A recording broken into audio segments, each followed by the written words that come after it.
I had made a promise to both my mother Hmm. and to myself. I was that, hey, life growing up in India was not that bad, Hmm. right? At least my life growing up in India was not that bad. Hmm. Um, that I could not, after 22 years and 2 years in the US, that I should want to try out what life would look like back in India. The phrase from your mom that if you want to be successful, you can be successful anywhere, right? Yeah, So I think while infrastructure and external factors do come into play, but I think that the real motivation comes from inside, and the drive to make something successful comes from inside. But why do you think the role of a CEO is important as a leader? And how do you view your role? And what advice would you have for young entrepreneurs and CEOs based on all the battle scars you have? number one advice I give people is learn to be fiscally literate. Companies don't shut down because of vision, idea, people, anything. They shut Hmm. down because of a lot of money. One of the advice that stuck out was that, Alok, don't be the guy who's the only guy doing sales, Hmm. right? So typically what we see a lot of Indian founders especially, Hmm. and that they try to control the conversation with the customer. Right. Typically I advise that look for a mentor who's maybe two steps ahead of you. If Right. he's one step ahead of you, he might think that he's competing with you. But if Hmm. he's two steps ahead of you, then he would give you good advice. So the CEO's role is to make sure where the bottleneck is, Hmm. make sure he puts his energy or her energy into solving that bottleneck at the immediate level, and if you can, at a permanent level. I mean, and philanthropy that is not just about money, it's in making differences in people's lives. So it could be volunteering your time. For example, even through this interview, you have put forth so many nuggets of information that for a young entrepreneur would be worth its weight in gold. Right? Hi, viewers. My name is Upesh Jain. Greetings from the San Francisco Bay Area. I'm the host of the Exec Talk channel, a forum I started to talk to CEOs, executives, and other luminaries about their journeys and distill their experiences and learnings for our viewers' benefit. Most people build careers, some build companies, very few build organizations that keep evolving and stay relevant through every wave of change. AI is changing how companies build, scale, and compete. But while many are reacting to it, some organizations are quietly building with it at the core. Today's guest is building one of those organizations.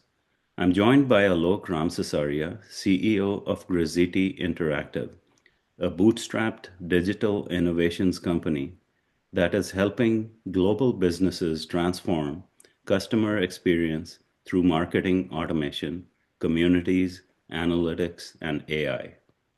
Alok brings over 35 years of experience across technology, marketing, and consulting, and has scaled the company that started from India into a global organization of over 1,000 people without external funding.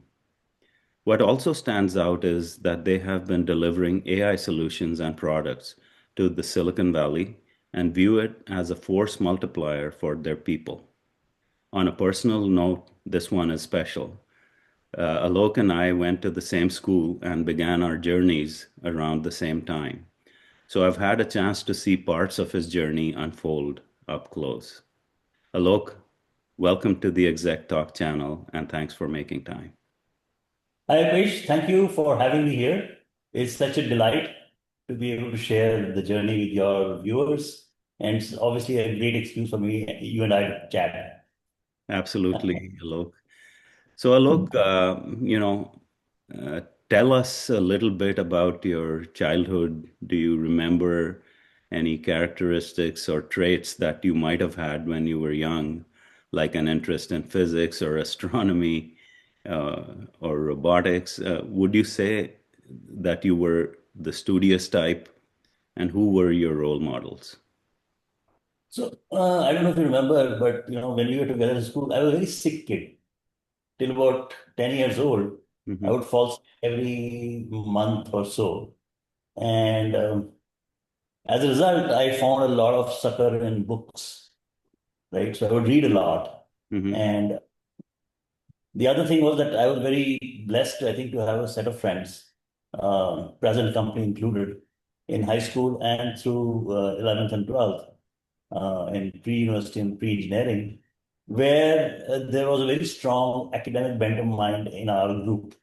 Hmm. While I did try my hand at certain um, games, but really I was not cut out for sports. Hmm. But I did do a lot of classical music and playing the Indian tabla.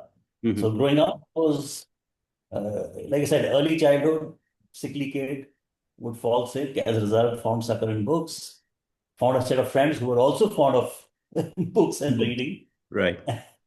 and studying.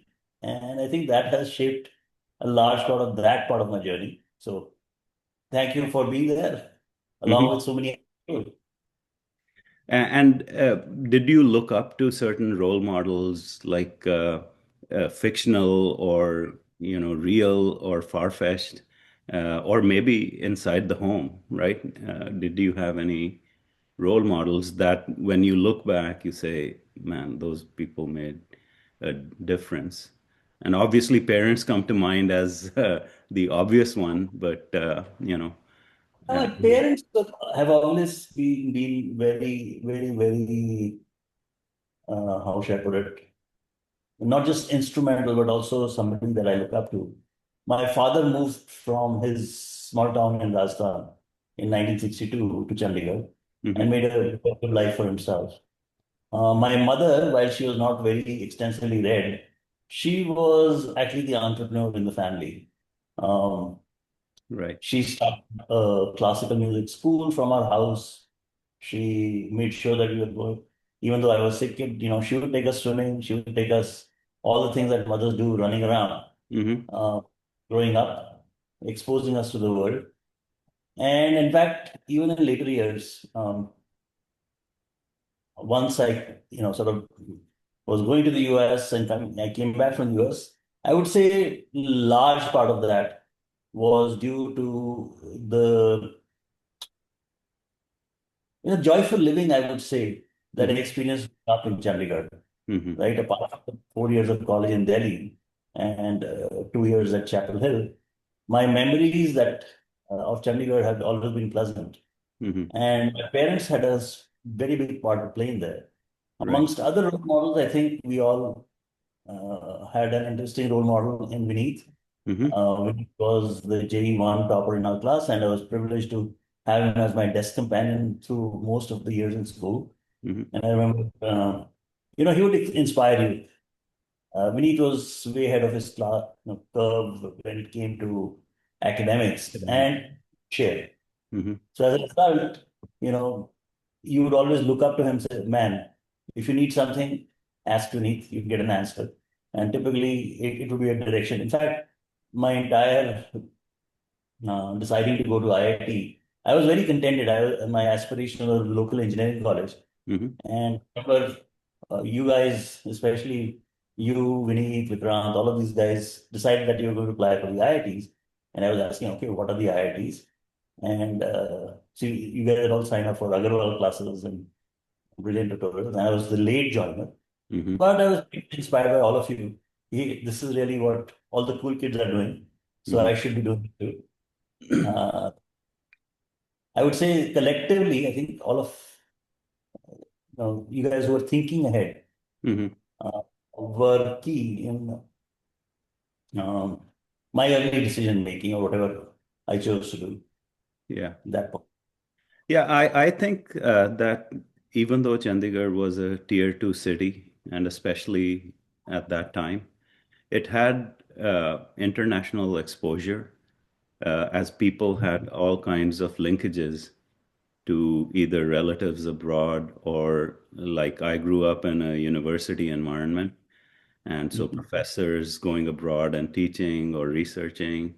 So Vineet was one of them. And so that brought back a lot of exposure at a global stature, even Hmm. though we were living in a tier two city, right?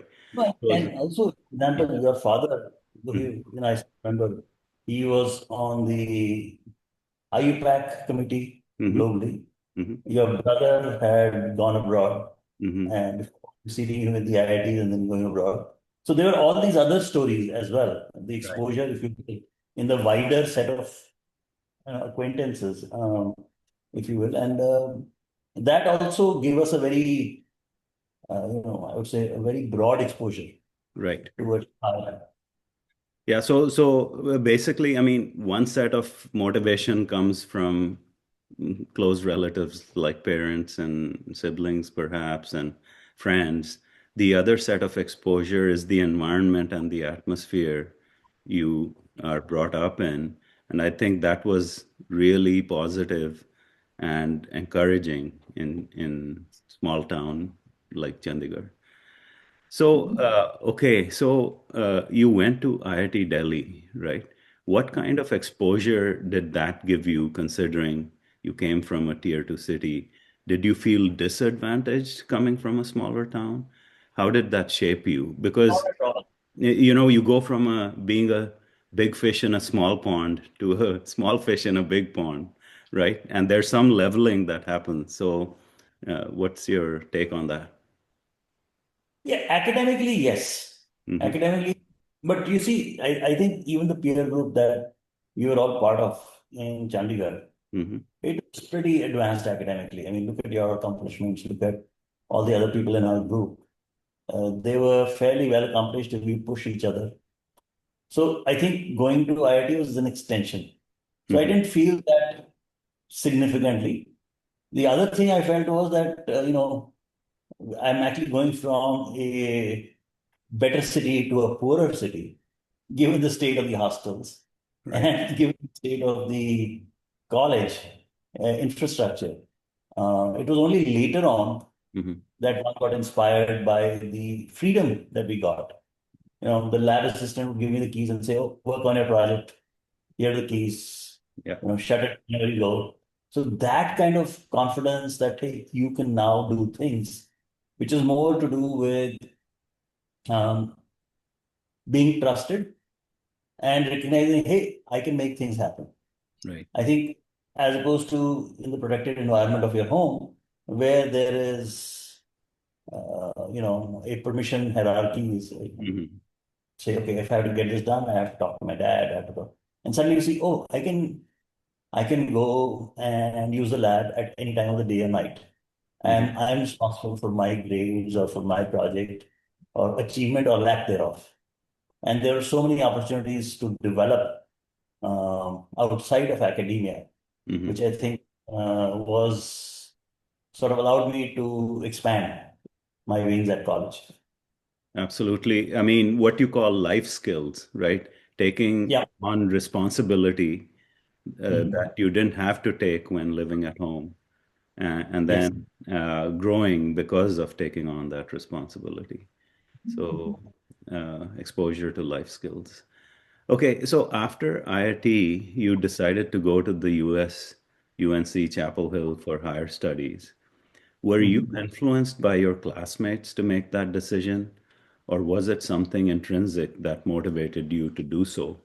More importantly, a couple of years later, you decided to come back to your hometown when many people, like myself, decided to stay back. So, what was going through your mind at that time? You know, so starting with what influenced you to go to the US and what influenced you to come back? See, when we graduated, I don't know if you remember, I actually used to find out what kind of salaries we were getting. Hmm. So I think engineering graduates, we paid a princely sum of 3,000 rupees a month. And typically in, hardware sales, right? Those were the highest paying jobs. And there you could make a few hundred rupees as commission. Right. Not exciting. Hmm. And a lot of our fellow um, students were all going abroad. And a lot of our faculty were encouraging us to go do a PhD because Hmm. they felt that we could contribute to the art and science and computer science, because it was clearly early days. And in their time, in their mind, we could contribute much more by actually getting a graduate degree. That was the motivation to get a master's Mm-hmm. and evaluate whether I wanted to get a PhD. And I actually did qualify for the doctoral, wrote the doctoral exams Mm-hmm. and qualified to go on for a PhD. But, I had made a promise to both my mother Mm-hmm. and to myself. I was that, hey, life growing up in India was not that bad, Mm-hmm. right? At least my life growing up in India was not that bad. Mm-hmm. Um, that I could not, after 22 years and 2 years in the US, that I should want to try out what life would look like back in India and not get on the treadmill Mm-hmm. that the US life felt like. That being said, if I'd experienced California before that, I may have chosen a different path. Right. Uh, it's still, personally, I was not very committed to having a. So I came back to India, Mm-hmm. struggled to find a job in Chandigarh for a year almost. Mm-hmm. So I took up a job in Noida. Mm-hmm. Uh, and I got a job as a product builder because that's what I wanted to do, build products. Mm-hmm. And this company gave me that opportunity. In fact, I was working in your space, in the EDA space, I trying to see. build a technical hardware description language. And we did get somewhere in a year, not far enough. And the company was making much more money in services. So the pressure was, hey, buddy, you need to start making some money rather than making investments. Right. And I was really not keen on doing services because services entail that I would be mostly traveling back to the US, Mm-hmm. service projects. And that was not the goal in my mind. Idea was to build something here. So I was actually pretty tight at that point to figure out what to do. Since I couldn't build products in my current job, Mm-hmm. most jobs I was getting offered were services jobs. I see. So I almost decided to go back into that PhD. Mm-hmm. I spoke to professor, he was happy to take me back. And then I found this guy in Chandigarh Mm-hmm. who was building software products for the furniture industry. And and then my mom told me something. He says, look, if you really want to make it, you can make it anywhere. Mm-hmm. Come to you rather than you trying to go down the road. So it's kind of because that's what she had done. Mm-hmm. She had started a boutique of her own at the age of 40, was working very hard Mm-hmm. because we were going through some financial rough patches in the family. Mm-hmm. And it stuck with me. So I was lucky I joined this architect. We started managing products for the furniture industry, building and we were doing products for the furniture industry in the US for all the major players, for all their dealers. So we do both layout products Mm-hmm. built on CAD and specification product. And they would do the distribution. Our partners in the US would own it was the first outsourced product development that I knew of. I see. But I got to exercise my product chops. We built a small team. We were supporting about 3,000 furniture dealerships in the US. With this team working out of essentially the spare bedroom in our owner's house and then a small little, uh, the first floor office on top of a shop in Sector 7, Chandigarh. So it was a lot of delight doing that kind of work sitting out of Chandigarh. It Right. had its own challenges. And I was pretty happy, Yeah. doing the kind of work I was doing. We built some other interesting configurator products.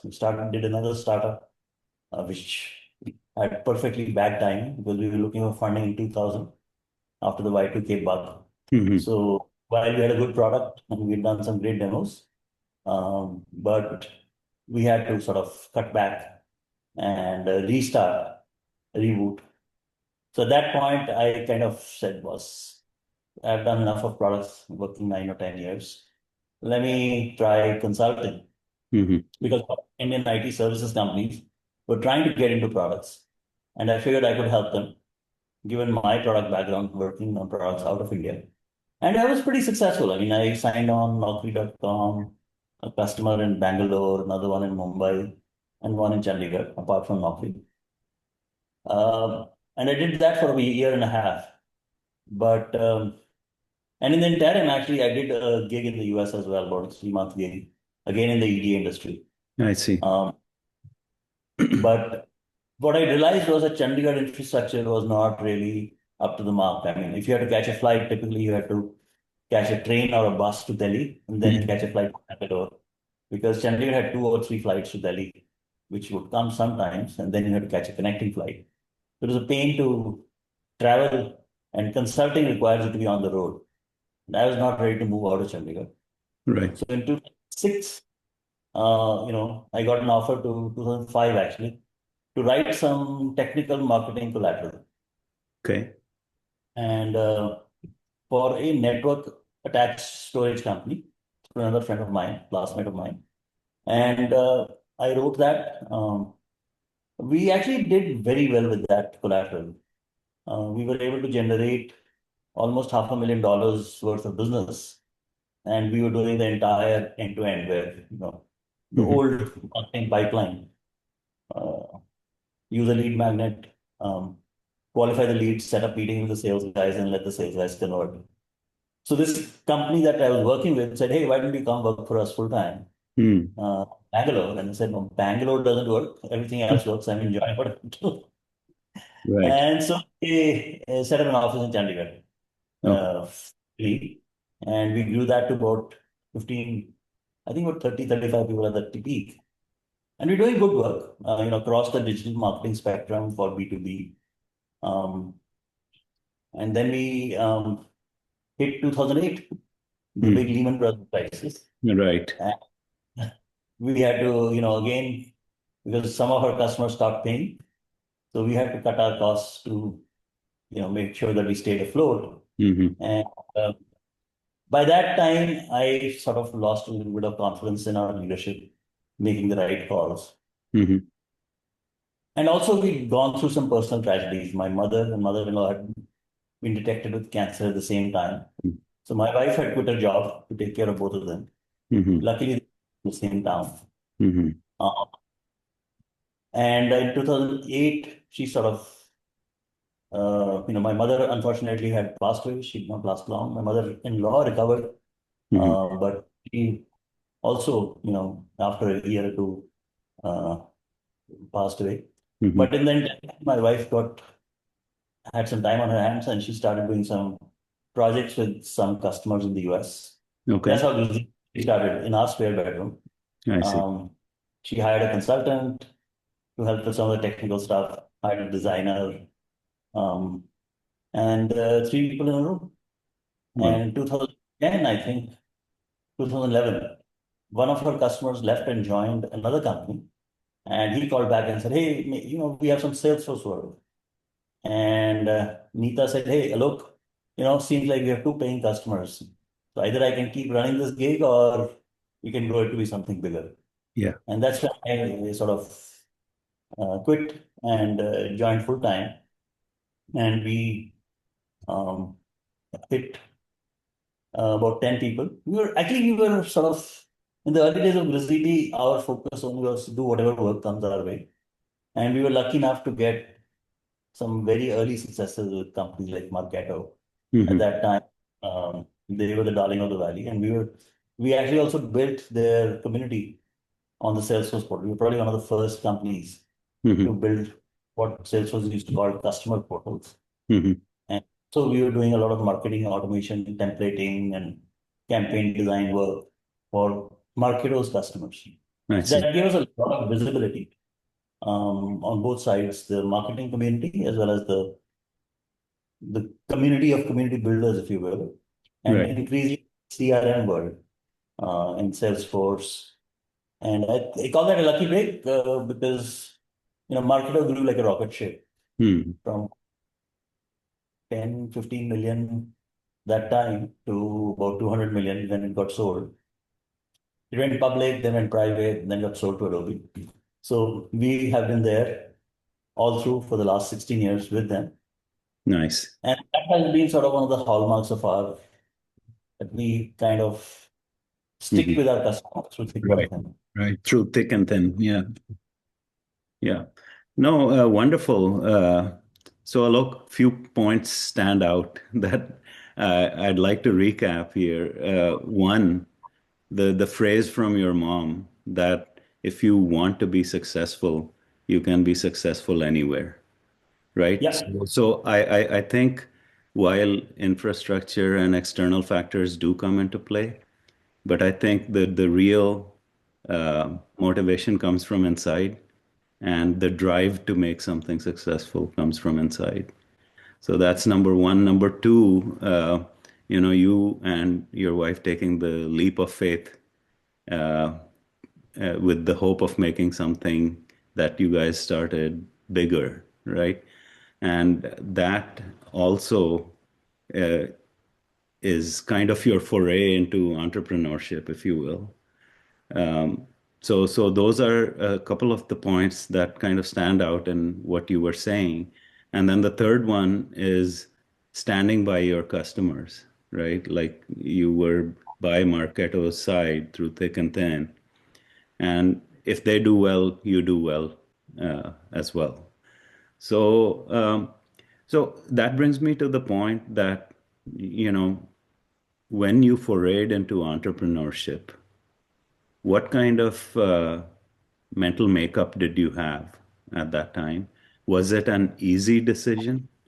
Or you must have done a lot of introspection and soul searching before taking that plunge? Or did it come naturally to you because you already had a couple of customers? So I would say that, there's a lot of learning that happens along the way, Hmm. right? I was sort of particularly blessed with a few things. Number one was that while my mother was strong influence on the entrepreneurial side, Nita, my wife also, and we have an entire family support ecosystem in the region. I Hmm. used to joke, I have an in-law in every sector of Panchkula because Hmm. she had all this extended family living all over. So we live in sector 7. Hmm. Uncle used to live in sector 8, and aunt used to live 9, 10, and actually it was almost like that. So that same family infrastructure gives you a cushion that there's people who can help you if things really go. Hmm. Unlike the immigrant experience where you're on your own, so you first need to protect your bases, Right. right?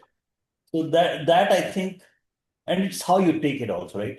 Hmm. We convert it into our sort of internal strength. That Right. hey, um, uh, worse, the other thing was that the IT sector in general has been growing. It's only now that we are seeing some headwinds. Yeah. But over the last 20, 30 years, we haven't seen any, lack of growth. So if things didn't work out, it didn't feel like such a huge decision, if you ask me. Hmm. I mean, decision was by default, particularly because there weren't any jobs that I could go and apply apart from the one that I'd already done for about 10 years. Hmm. Um, so, we had I mean, we had to do this. Let's put it this way. It was Okay. almost like a fate to apply. But the real reason is that, there were a lot of,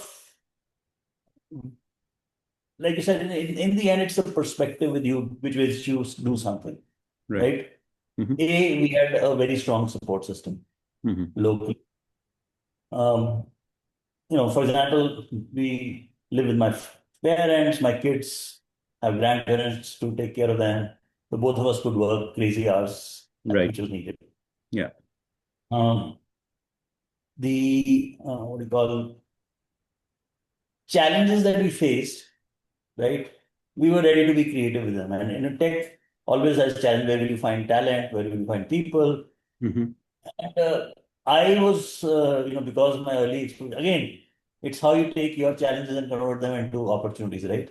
Right. Um, so I used to do recruitment in one of the time, early times when I was freelancing, when I was doing this consulting business. Hmm. One part of the consulting business was to do recruitment, senior level recruitment Right. for some of my friends' companies in Bangalore and Delhi and all over. So I knew that I could get to talent, Hmm. right? The challenge is both sourcing business, sourcing talent, and providing the infrastructure. Infrastructure, we operated out of our home in the early years. Mm-hmm. Business was a bigger challenge, but again, since we focused, obsessed over the customers took care of getting us new business. Mm-hmm. And the biggest challenge I had to solve, if you will, is the talent problem. I see. And I think the talent problem, what the way we solved it is that we would invest in people, hire for attitude, and train them. Mm-hmm. And sometimes we would get very lucky. Some of our early hires are still working with us. Arun was number two. Mm-hmm. Um, and Arun came, as a reference from uh, an admin manager of mine. And he says, "Oh, I know Arun very well." Um, Today, Arun is a senior architect, leads some of our largest engagements based in the Bay Area. Mm-hmm. Then Vishal is our CTO. He Mm-hmm. leads our AI products, which now serves over 60 odd. You name the tech company, they have their own agents, but they use our software for their support and Right. our agents on their support portal. So I have been lucky that we have these people who have been committed to the same vision and ideal of building a tech company out of Chandigarh, Panchkula, Tri-City region, Yeah. which serves customers. Mm-hmm. And these people have found a common cause with what we want to do. Right. And I think that I would say was the biggest achievement we made, that you can do it anywhere. I mean, um, in college, we had to joke that, we'd be selling a software at, Mm-hmm. 1 rupee line of code or something. Right. And we would find a hut in the Himalayas Mm-hmm. and we'd be coding from there. And so it never felt that you could not do it from somewhere else. I Mm-hmm. think that's sort of the fallacy that people, 30 years ago or 20 years ago used to have, that you can only do it from the metros or from the major centers. I think we probably just proved that early on. And in fact, even before us, I don't know if you're aware of this, back in Mm-hmm. 1986, Mm-hmm. there was a company in SAS Nagar, Mohali, Mm-hmm. we were writing X.400 protocol stacks for Pac-Bell back in the day. And there was about 100 engineers working for them. Um, so think about it. Yeah. 1986, this company was set up in Mohali. 100 top engineers working on the X.400 protocol stack for Pacific Bell. So it's been done before in Chandigarh. And I think that's the other thing that I have drawn sustenance from, that I've seen so many other examples. Even the other example was semiconductor complex as an example. A Correct. lot of the EDA talent that you're familiar with also, you will Mm-hmm. find people from that original group of people who designed. So because India didn't have the wherewithal to buy all the EDA software, so they developed their own Mm-hmm. and put in a whole bunch of people to form that group. That group you will find in the synopsis. In even I think in Magma you might have run into some of them. I Mm-hmm. know when I was working in Delhi, Noida, my manager used to be one of them. I see. So there are these people who spread out all over once that group at Semiconductor Complex disbanded. So I personally was, very confident that yeah, other people have done. The question is not doing it. The question always is sustaining it.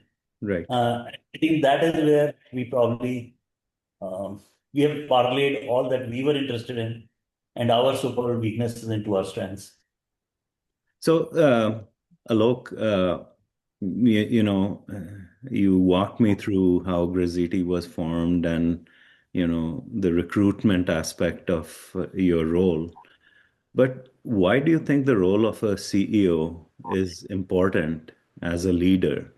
And how do you view your role? And what advice would you have for young entrepreneurs and CEOs based on all the battle scars you have? If you were to do it again or to advise somebody coming to you on doing a startup or, um, you know, doing a venture, what is your role in your current company? I mean, obviously, one of the roles is to have put together a talent pool that takes your company forward. And, the power is in the people. Mhm. But what is the advice you would give young entrepreneurs?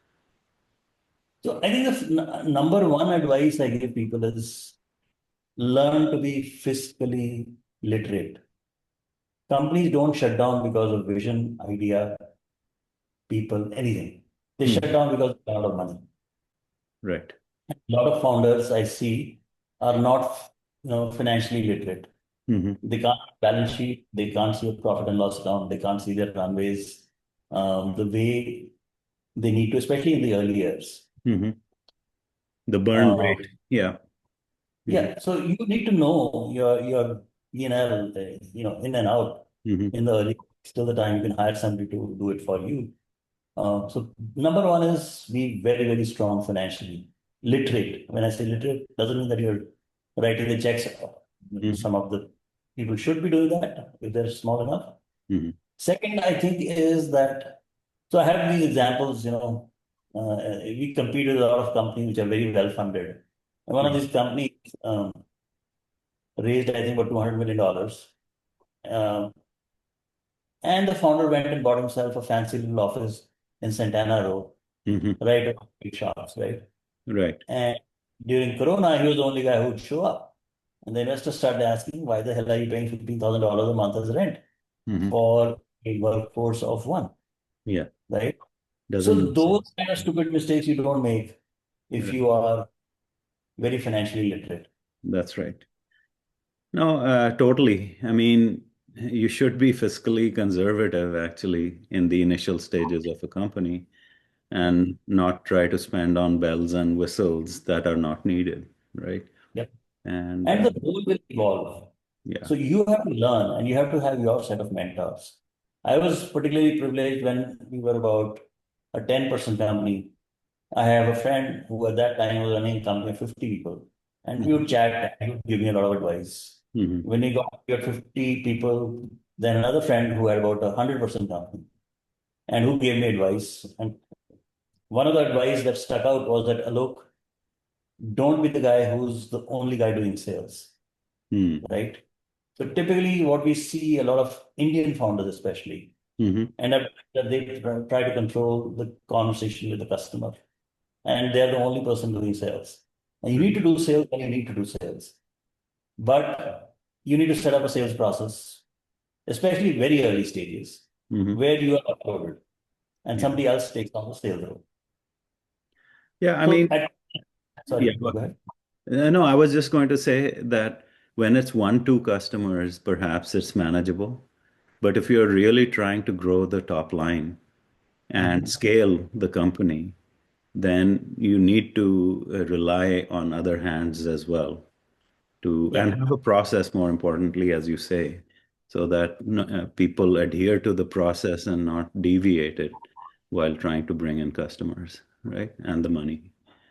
Yeah, I think what I call is that, you have to have some amount of chaos. Hmm. And once the chaos gets to a certain scale, then you have to put a process on it. Hmm. In the initial, you let things happen Hmm. and then you put a process on it so that they get directed Right. because you don't know what to do. I'll give you an example. Advice from our best friends who are running successful companies in the initial years was, Hmm. Alok, stick to one practice or stick to one or two things in your services business and do that well. And that's what you should be known about.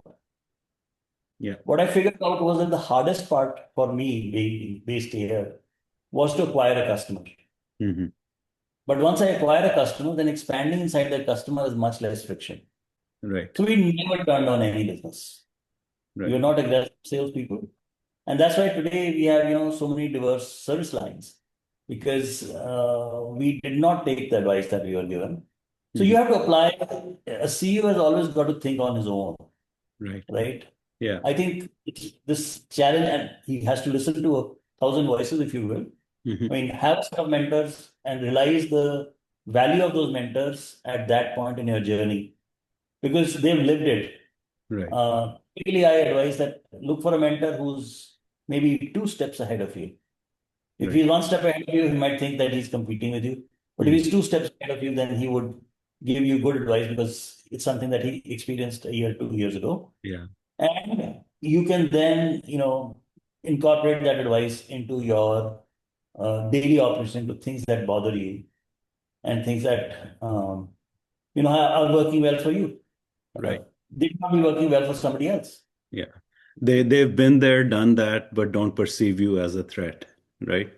That is And could be one approach yeah. for them to be very candid. Hmm. I have been really happy because I was a Thai chapter founding member, Hmm. and I've had great mentors from the Thai ecosystem Right.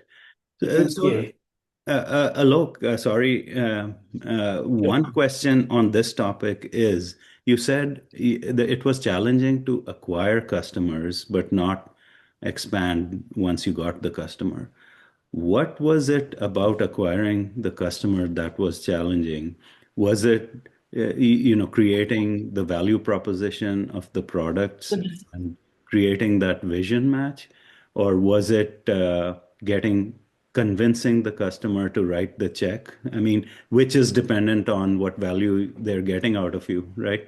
So, what was it about that standpoint? Typically, for years it was a distance. We were based in India. Right. I couldn't travel very often. In fact, the first trip I made to the US was 2012 Hmm. after we started, and then in 2014.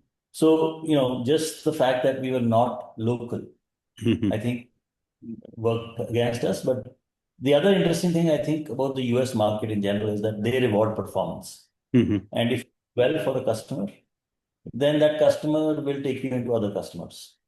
My standing joke used to be that if a customer and prospect are walking down on Market Street, by the end of that walk, I'll have two customers. But that meant that I had to focus very hard on execution. Right. And sometimes we could not drive a premium for what we were delivering to our customer, and that is fine. I Right. think what's more important is that once we were inside a customer, then figuring out opportunities, making sure the customer. See, because typically in a leadership meeting, you know, I'll give you an example. Hmm. Earlier, they had engaged three vendors. We were doing the community, Hmm.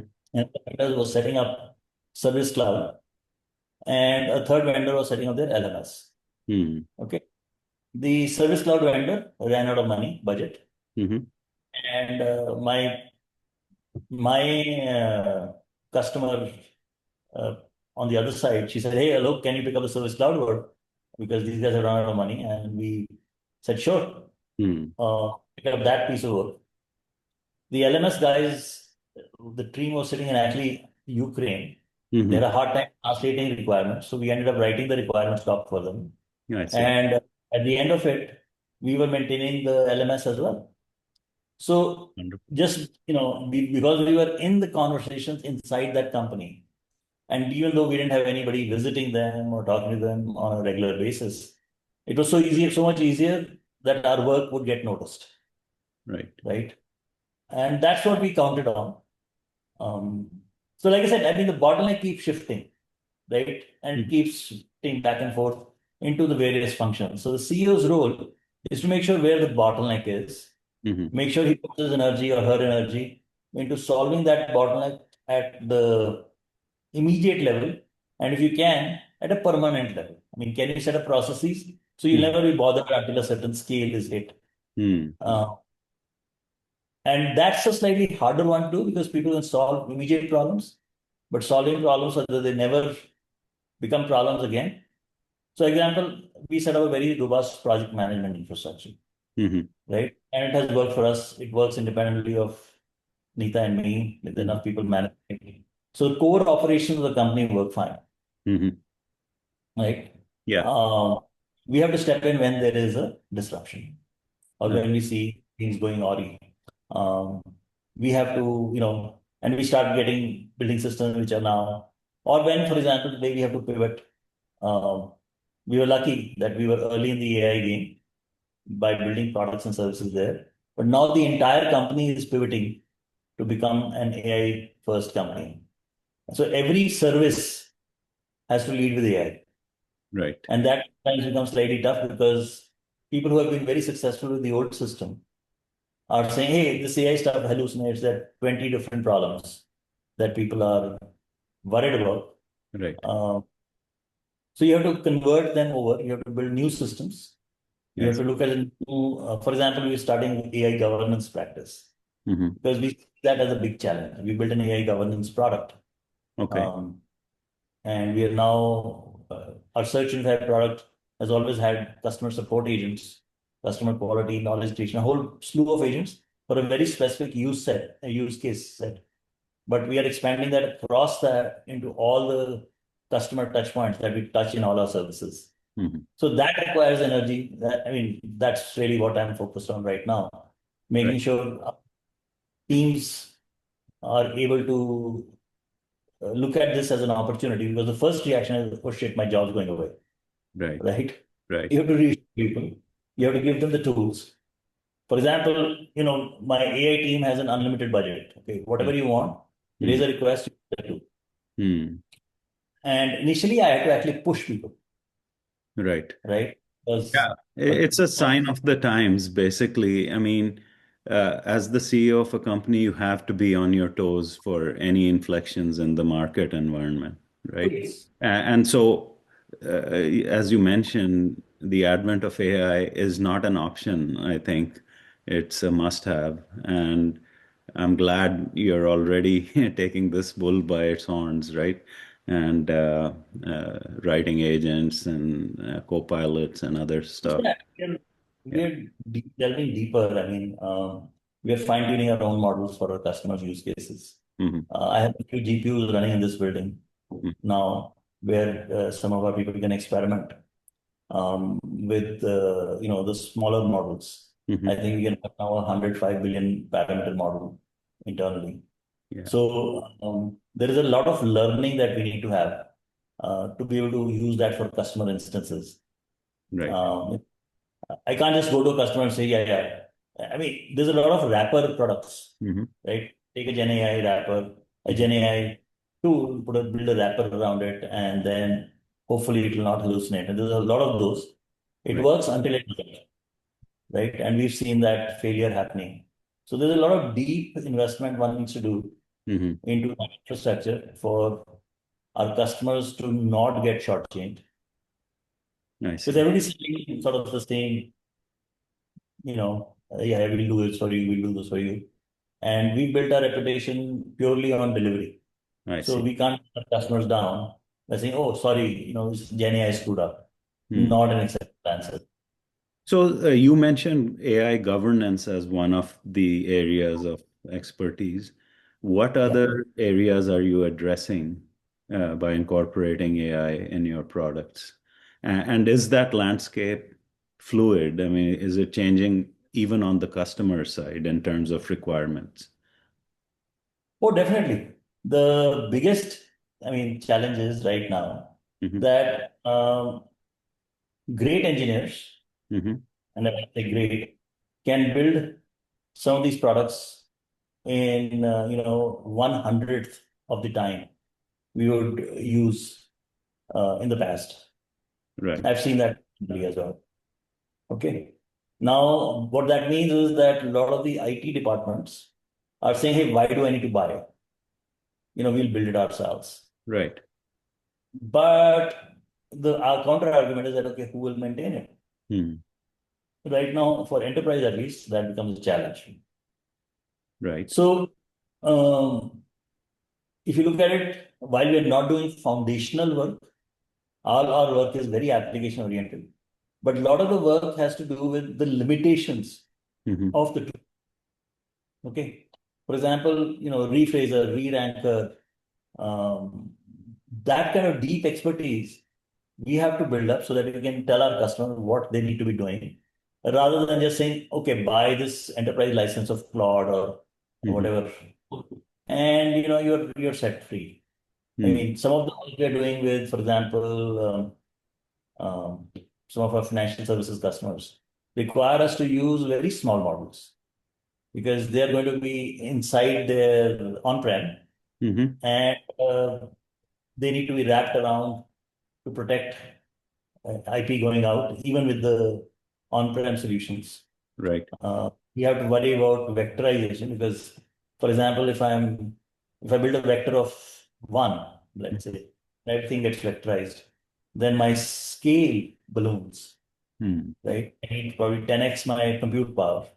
So there are all of these engineering choices that we have to build. What's the optimal size? So that expertise we have to build ourselves first before we go and tell our customers. So the And, customers are also learning on the fly, and they are being subject to a barrage of information, not just from the public mhm, web, mhm, but also from vendors. So it's very hard to separate the grain from the chaff. I'll give you an example. If you use Claude, um, they have an in-product agent, mhm, okay? And you try to get answers. And if Claude, that in-product agent cannot answer, it doesn't let you log a case. mhm. Because that company which built that product, the in-product help, is incentivized on every ticket that doesn't get logged. Right, There is an incentive not to get you to log case, right? So what does that do for customer experience? It screws it up badly, right. right? But Claude is doing great guns. Yeah. Um, Similarly, you look at the other models Mhm, which are out there, and there are a whole plethora of those you go to Hugging Face. So there's one is a build versus buy problem. The mhm, other is the deep technical expertise about why things will work. Um, because there is also this performance degradation slash quality degradation that happens with time. Something that was working 3 months ago may mhm. suddenly stop working, especially if you're using all these models. They Right, came out with a new model, something changed in their training. So how do you sort of isolate that? So we're offering services around maintaining those, I see. and we're also building. I think we're also going to have to offer much more efficient um, cost savings that we need to pass on to our customers. Right. And we've seen that happen already. Okay, great. Looks like you're on the ball here and to take on this challenge of the changing landscape with AI. So, Alok, oh my God, what a journey and a long ride from where you started to where you've come. Great accomplishments. One final question is, what does Alok like to do outside of work? And do you believe in work-life balance? Is it even possible when you have your own company or startup? Is work-life balance even possible? And any final message to my viewers? See, the CEO has to be always on, right? Hmm. Um, we were on vacation actually the week before last, right? After a long while. Hmm. And my wife was complaining that, I said, I'm only spending 2 hours or 3 hours on the phone. No, you're always on the phone. I said, Hmm. I can't off. So I think that has been true in the past. It's very hard to disconnect in this connected world. Hmm. But I do enjoy, the good things of life, if you will, good Hmm. plays, good sleep. I would love to have more time to do those. Yes. Uh, I think as we grow older, that's something that we do want to spend more time. The other big interest that I've had is in philanthropy. Nice. And it really just brought that out. And, Giving my back. father, for Yeah. example, is Hmm. 86 years old. Hmm. He spent 2 hours he's like the oldest Rotarian in town. He's written a couple of books on Rotary, which are, given to Rotarians in India as the Bible of how to be a good Rotarian.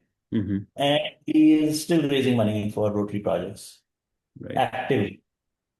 So he's a big role model for us that, hey, you have to do something for society. So that now occupies some of my mind share and how to give back Yeah. apart from what we do in our organization, also personally. So I've started stepping up and participating more. Particularly, I'm interested in education. Hmm. So we're doing more with, for example, Plug Shop. Hmm. And let's see where that goes. It's early days, but we're trying to ramp up at least I'm trying to ramp up my personal involvement in some initiative there. Right. And then broader, I think there are enough. Again, I always look for a role model. So I see a lot of role models in Hmm. what they're doing. Anand Deshpande at Persistent has built up this Diasta Foundation, which Hmm. is an amazing. They help small businesses get the best out of government schemes, Hmm. and they've get about a few 100,000 um, beneficiaries. Hmm.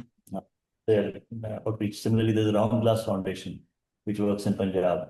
Hmm. Sunny, the IT Delhi guy based in Seattle, Hmm. and done some amazing work. So those guys are inspirations to do something more as we go forward in our journey of life, Right. and that hoping to spend more time doing that. Absolutely. I mean, and philanthropy that is not just about money. It's in making differences in people's lives. Oh, So it could be definitely. volunteering your time. For example, even through this interview, you have put forth so many nuggets of information that for a young entrepreneur would be worth its weight in gold, right? And so there's many ways of doing that, but that's such a noble cause, and you know, really appreciate you doing that.